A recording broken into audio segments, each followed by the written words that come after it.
Sunday turffontein, Cornet, and you start with the first time, a captain efficient, a son of captain of all. Yes, Andrew is out of a Jetmaster mare, so he's a nice big horse. The Jetmaster mares always tend to put some legs on them, and a very, very nice baby having his first outing.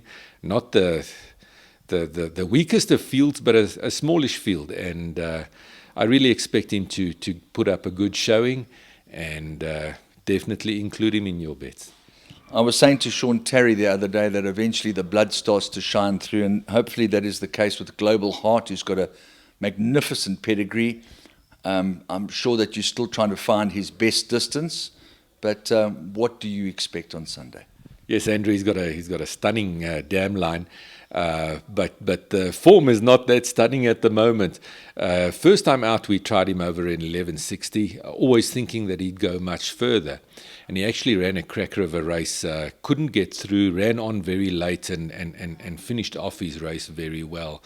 We've then sort of proceeded to go a bit further with him. Sometimes the conditions was wet that didn't seem to suit him. And we thought, well, okay, let's come back and start with from scratch. Put the blinkers on over the 1200 and let's get going with him again.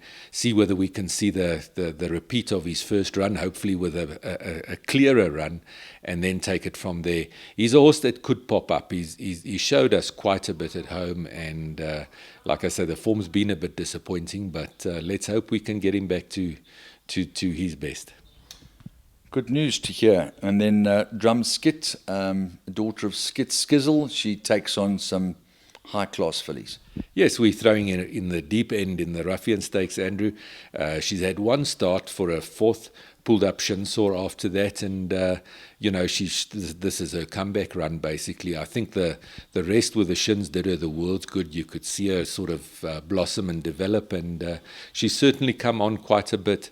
So it is a bit pie in the sky to think that we can win the Ruffian, but I really think we'll be competitive. So add her into the exotics. And of course, you'll know where you stand in terms of the quality of the field. That'll certainly give us a good pointer for the future, yes. Okay, and I suppose the same can be said of Zoom Bomber. We've gone through the form of the horses that have won. There doesn't look to be anything sensational, but he is a maiden, and he's having his first start. So they've got the experience which he hasn't got. Yes, Andrew, experience on juveniles really makes lengths of difference. We would have loved to have him start, 10 days before the Stormbird, but that unfortunately got rained out. And we're going straight into the race now. He's a very, very nice son of Lancaster Bomber, and he shows quite a bit at home. Like with Drumskit, to think that you can, as a first timer, win a future race. The field might not look like the July handicap, but people don't put horses in future races because they think they're maidens. It will obviously be a competitive field, but I think we'll fit in nicely, and it'll also be very interesting to see how he goes also for future reference. I expect a good run from him, so also include him in the exotics. Terrific. Then Supreme Quest is a high-class filly. I suppose it all depends on how she pulls up on Thursday, but she looks like she's approaching the kind of ability and form that she is capable of. I'm thinking so, Andrew. She hit a bit of a flat spot after the KwaZulu-Natal season, and we're building her up again. She's had a couple of excuses in her last runs, and I think she's a filly that will pop up some other time again. She's got tons of ability. She's really run with the best her whole life, and she's run well with them. So somewhere she'll get her head ahead again. And, one just cannot ever leave her out. She's a proper race filly. Good. And then we move on to William Robertson and Prophet in the same race. There's 8 kilograms between them. The one comes off a bit of a break. The other guy's got a reputation second to none. Big, strong fella. Yes, William's a proper horse. Both of them coming off breaks, and we've obviously got plans for them going into the future races and into the Natal season. This pretty much will be like a comeback gallop for them after all the work we've lost with the rain. But I think both of them will run competitively.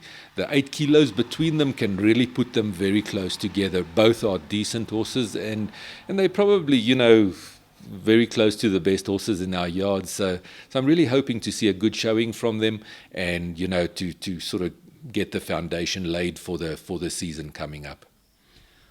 Okay, and then your last run of the day. Some horses are champions, some horses are moderate. This is an ATM that doesn't know how to run a bad race, and an absolute joy, I'm sure, to have in the yard and for her owners. Yes, for sure. Golden Aspen really has done her bit for the yard. She's a 6-time winner. She never runs a bad race. I think Marco's got her figured out now, and he certainly rides her well, and she performs for him. So although you can never really say that she will win a race, one's got to just always include her, and definitely in the exotic, she's so game, and she just always finishes off very well. So expecting a good run from her. And then finally, on a generic note, you've had one meeting back since the rains. What have you learned from those particular performances compared to what you were expecting? Andrew, look, I mean, one always expect that you might come up for a bit of air, but we came up for a lot of air. So the 10 days or so that we ended up just trotting, protecting the horses, not putting them on tracks that are dangerous.